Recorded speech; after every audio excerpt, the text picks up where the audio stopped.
अब कल खबर आई कि आईएसआई के लिए काम करने वाले कुछ लोग, कुछ जासूस पकड़े गए। पहले भी खबर आई थी, डीआरडीओ का एक प्रदीप कुरुलकर संघ से बड़ा जुड़ा हुआ था, राष्ट्रीय स्वयंसेवक संघ से, पाकिस्तान को कुछ सूचनाएं गोपनीय देता था। क्या हुआ उसका? आपने उसके बाद सुना, हमने प्रेस वार्ताएं की, बार बार उस मुद्दे को उठाया। क्या हुई? लिपापोती हुई? हो क्या रहा है प्रदीप कुरुलकर का?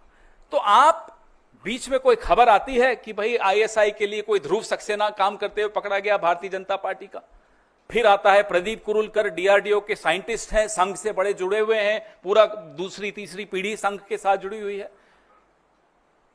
क्या हुआ उनका? ये है क्या? ये क्या मुखबिरी का इतिहास है? ये क्या रिश्ता है आपका पाकिस्तान के साथ? ये हमें जानना जरूरी है, देश को जानना जरूरी, क्योंकि आज आप तमाम संस्थाओं पे कब्जा किए बैठे हैं, इसलिए ये जानना जरूरी है। नरेंद्र मोदी जी जब मुख्यमंत्री थे गुजरात के, तो एक लाइन बड़ी अच्छी बोलते थे, जो आज के लिए बिल्कुल उपयुक्त है, कि समस्या बॉर्डर पे नहीं है, समस्या दिल्ली में है। उसी समस्या के बारे में आज हम आपसे चर्चा कर रहे हैं कि यह समस्या दिल्ली में है, जो पाकिस्तान को पहले ही सूचित कर देती है कि पाकिस्तान हम आ रहे हैं, थोड़ा देख लेना। दूसरा वीडियो चलाइए। हम पर बड़ा बोला जाता है कि अरे राहुल जी का बयान पाकिस्तान के टीवी पे चल रहा है, हमारी सहयोगी सुप्रिया जी के लिए आया पाकिस्तान चला रहा है, मेरे लिए आया पाकिस्तान के टीवी पे चल रहा है। अब मैं बताता हूं पाकिस्तान के टीवी पे क्या दिया कि हम मजबूर हैं, हमने ये करना है, मगर फिक्र की कोई बात नहीं है, हमारे इरादे को जंग के नहीं है। हाँ, मिलिट्री के आपके निशाना नहीं बनाएंगे, हम टेररिस्ट के 4-5 ठिकाने हैं, वहाँ एक एक ठा कर देंगे। हाँ। और आंख मारी के निकाल लो लोगों को वहां से। जी, बताने का तो यही वहाँ तो यही तनकीद की जा रही है कि आपने तो अलर्ट कर दिया भाई। तो जाहिर है फिर वहां से अगर कोई था वहाँ, हाँ। बच्चे थे तो उनको निकालिए, फिर भी कुछ रह गए, फिर भी मारे गए, सिविलियंस मारे गए।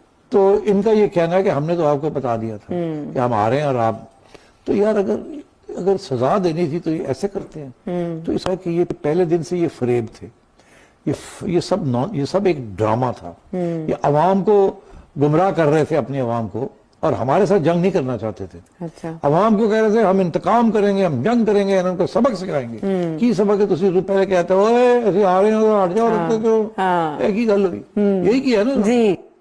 ये आप देख रहे हैं जयशंकर जी के चर्चे पाकिस्तान में टीवी पर चल रहे हैं और हंसी उड़ाई जा रही है हमारे मुल्क की।